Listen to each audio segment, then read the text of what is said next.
जय जिनेन्द्र। स्वागत है आपका कुंद कुंद कहान भक्ति पाठशाला में। आज की कक्षा में हम सीखेंगे श्री लघु जिन सहस्त्रनाम स्तोत्र के आगे के सूत्रों का अर्थ और उनका स्वरूप। तो आइए हम आज अध्याय 2 का स्वाध्याय करेंगे। अध्याय 2 में आए हुए 100 नामों का सार्थक अर्थ के साथ उसका उच्चारण सीखेंगे। तो चलिए शुरू करते हैं हम श्री जिन सहस्त्र नाम स्तोत्र।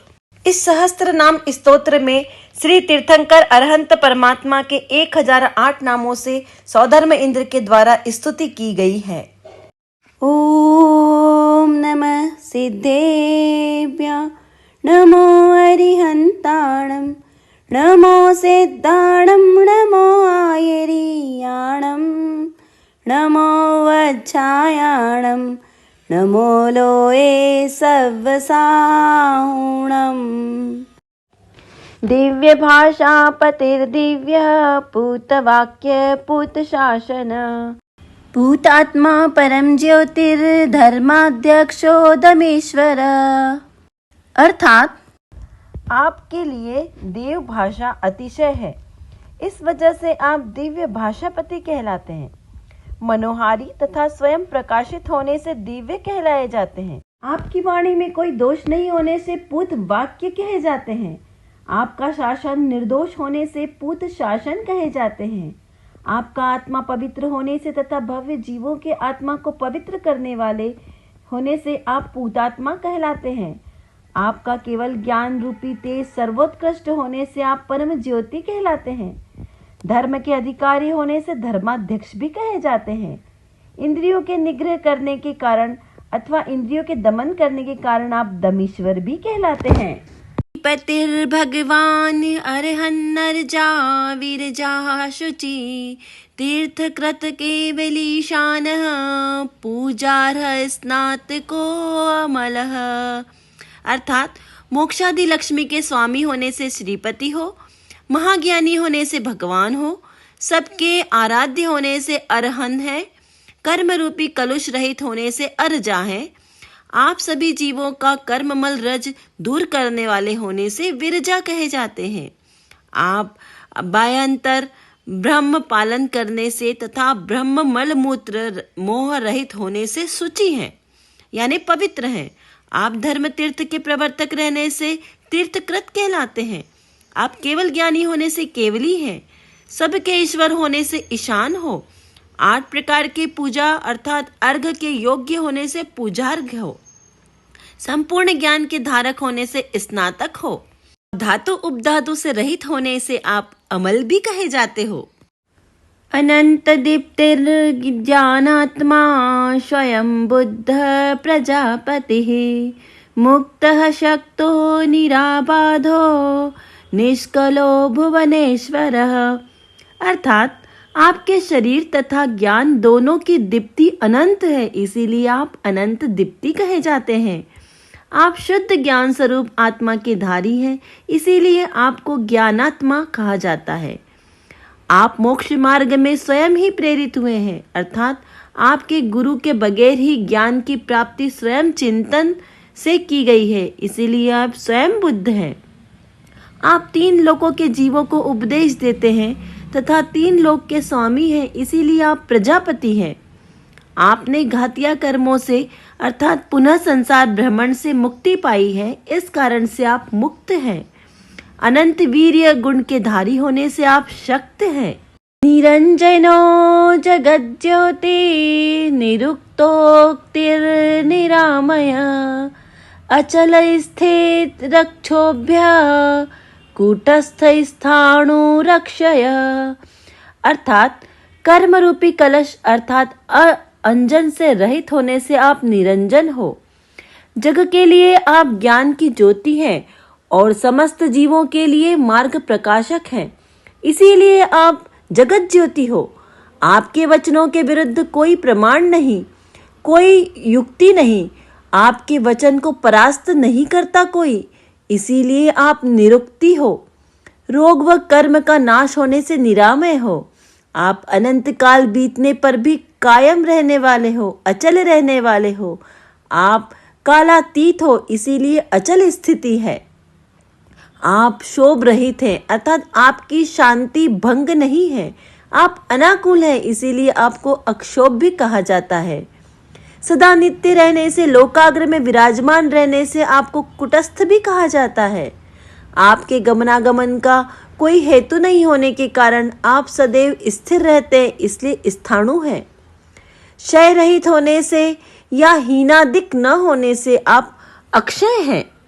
अग्रणी ग्राम निर्नेता प्रणेता न्याय शास्त्रकृत शास्ता धर्मपतिर्धर्म्यो धर्मात्मा धर्म तीर्थकृत। अर्थात आपसे ही तीर्थ शुरू होता है, अर्थात आप तीनों लोक के मुख्य होने से अग्रणीय हो, गणधरों के मुख्य होने से ग्रामीणी हो, अग्र में रहकर प्रजा के धर्म मार्ग पर चलाने वाले हो, इसीलिए नेता हो।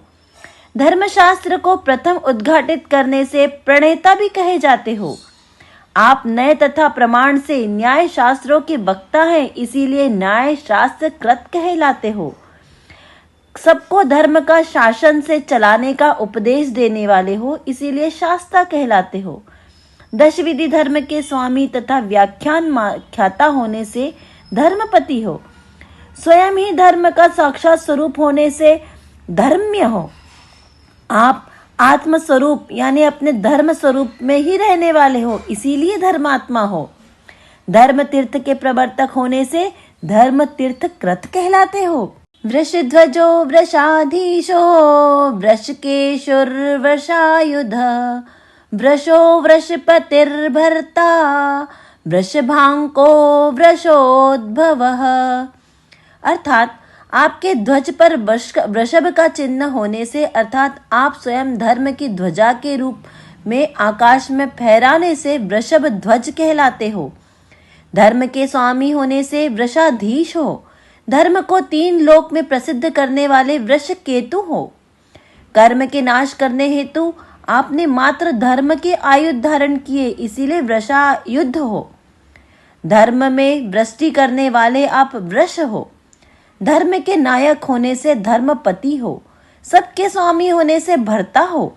बैल का चिन्ह होने से अथवा बैल आपके लांछन होने से आप वृषभांक हो। माता के स्वप्न में शुभ चिन्ह वृषभ देखने से व उनके उपरांत आप जन्म लेने से आप वृषभोद्भव भी कहलाते हैं। हिरण्यनाभिर्भूतात्मा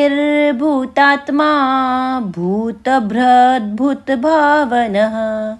प्रभवो विभवो भास्वान् भवो भावो भवान्तकः।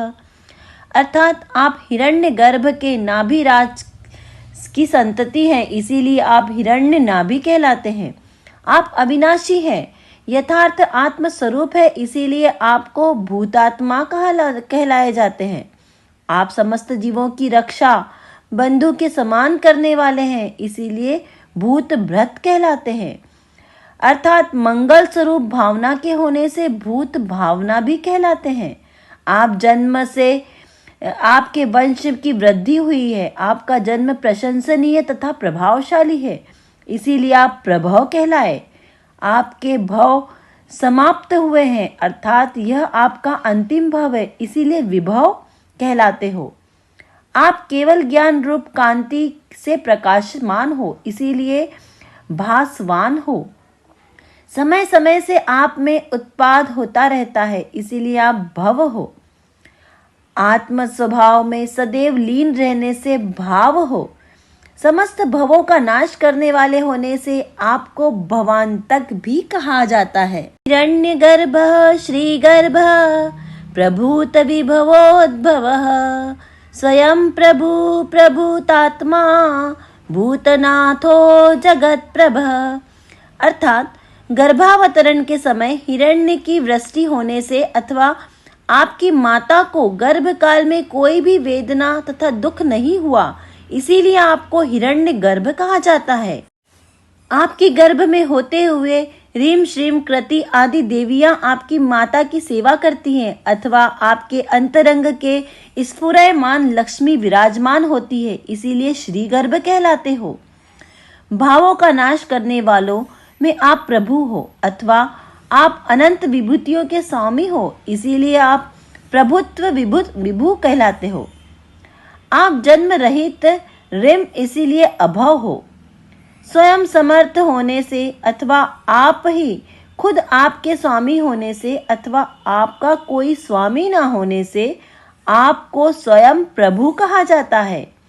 केवल ज्ञान के द्वारा आप सब आत्माओं में व्याप्त होने से अर्थात जो भी जिसके अंतरंग में आपके जानने से प्रभुतात्मा है। समस्त जीवों के नाथ अथवा स्वामी होने से भूतनाथ हो। तीनों लोक अर्थात संपूर्ण जगत के स्वामी होने से आप जगत्यपति भी कहलाते हो। सर्वादि सर्वद्रक सार्वः सर्वज्ञः सर्वदर्शनः सर्वात्मा सर्वलोकेशः सर्ववित् सर्वलोकजित्। अर्थात आप सब में प्रथम होने से सर्वादि हैं। केवल ज्ञान द्वारा लोकालोक सहज ही देखने में आते हैं, इसलिए सर्वद्रक हैं। कल्याणकारी हितोपदेशक होने से सार्व हैं। सर्व विश्व का सर्व विषय का एक साथ जानने से सर्वज्ञ कहलाते हैं। सर्वार्थ से सम्यक दर्शनधारी होने से सर्वदर्शन है। समस्त जगत के जीवों में प्रिय रहने से सर्वात्मा है। समस्त लोक अर्थात तीन लोक के स्वामी होने से सर्वलोकेश हैं। आपको सर्वविद है अर्थात ज्ञात है, इसीलिए सर्वविद कहलाते हो। तीन लोक को जीतने से या अनंत वीर्य होने से आपको सर्वलोक जित भी कहा जाता है। सुगति ही सुश्रुतः सुश्रुतः सुवाक सुरिर्बहुश्रुतः विश्रुतो विशाश्वत पादो विश्वशीर्षः शुचिश्रावा। अर्थात आपका ज्ञान प्रशंसनीय है, सुगति देने वाला है तथा आपकी अगली गति पंचम गति अर्थात मोक्ष है, इसीलिए आपको सुगति कहते हैं। आपका ज्ञान अत्युत्तम है तथा आपके बारे में सबसे सुना है अर्थात आप प्रसिद्ध हैं, इसीलिए सुश्रुत हो। आप समस्त भक्तों की भावना अच्छे से सुनते हो, इसीलिए सुश्रुत हो। आपकी वाणी हितोपदेशी है तथा सप्त भंग रूप होने से संपूर्ण है, इसीलिए सुवाक्य है। सबके गुरु होने से सूरी हो। शास्त्रों में पारंगत होने से बहुश्रुत हो। आप जगत में प्रसिद्ध है तथा कोई भी शास्त्र में आपका यथार्थ वर्णन ना कर पाया है, इसीलिए आप विश्रुत हो।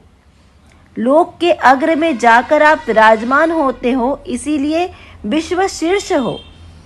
आपका ज्ञान निर्दोष है, निर्मल है, सुचित है, इसीलिए आपको शुचिश्राव भी कहकर आपकी स्तुति की गई है।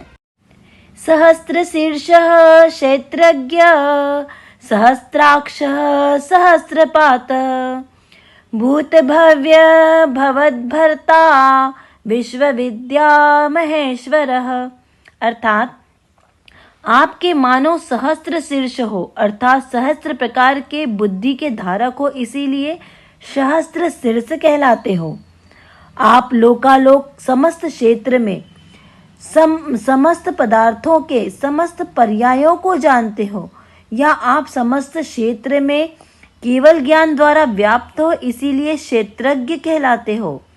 आप मानो सहस्त्र नेत्रों से देख रहे हो अर्थात आपकी दृष्टि अपार अथाह है, इसीलिए सहस्त्रदर्शी हो।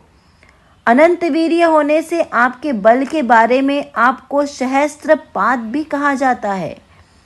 वर्तमान भूत तथा भविष्य तीनों कालों के स्वामी होने से त्रिकाल के जीवों के बंधु समान होने से आप भूत भव्य भवद्भर्ता हो। समस्त विश्व के समस्त श्रेष्ठ विद्याओं में पारंगत होने से तथा आपके समान इन विद्याओं में कोई और पारंगत नहीं होने से इसीलिए आपको विश्व विद्या महेश भी कहा जाता है। हे वीतरागी प्रभु, ये सभी सार्थक नाम आपको ही शोभायमान होते हैं। आपके अलावा इस जगती में किसी और के ये सार्थक नाम नहीं हो सकते, क्योंकि आप ही केवल ज्ञान लक्ष्मी से विभूषित हो और तीर्थंकर पद के धारक हो। हे प्रभु, आपको मेरा नमस्कार हो, नमस्कार हो। श्रीजिन सहस्त्र नाम के द्वितीय अध्याय के 100 सार्थक नामों के अर्थ को समझा। ये सार्थक नाम सिर्फ भगवान तीर्थंकर भगवानों के ही हो सकते हैं। साथ ही साथ आपने यह भी देखा होगा कि इनमें आचार्य देव ने सूत्रों में कितना सुंदर अलंकार का प्रयोग किया गया है। अनुप्रेक्षा अलंकार आदि बहुत ही सुंदर तरीके से यहाँ पर प्रभु के नामों का स्मरण किया गया है। चंदन तंदुल पुष्प के चरुष दीप शधूप फलार्घ के धवल मंगल गाने रवांकुले जिन ग्रहे जिन सूत्र महाम यजे। ओम ह्रीं श्री जिन सहस्रनामेभ्यो नर्घपद प्राप्त अर्घम निरपामिति स्वाहा। अगली कक्षा में हम तीसरे अध्याय का अर्थ और उनके सूत्रों का उच्चारण समझेंगे, जिसमें भगवान के 100 नामों का उल्लेख आएगा। इस चैनल का उद्देश्य एकमात्र निर्दोष श्री जैन धर्म प्रभावना है और जैनिज्म के संबंधित सभी जानकारियां सबको प्राप्त हो, यही हमारा उद्देश्य है। आप हमारे इस चैनल को लाइक कीजिए, शेयर कीजिए, सब्सक्राइब कीजिए। अपने सम्यक दर्शन को शीघ्र ही प्रकट करने का प्रयास करें। सभी स्वस्थ रहें, प्रसन्न रहें। जय जिनेंद्र।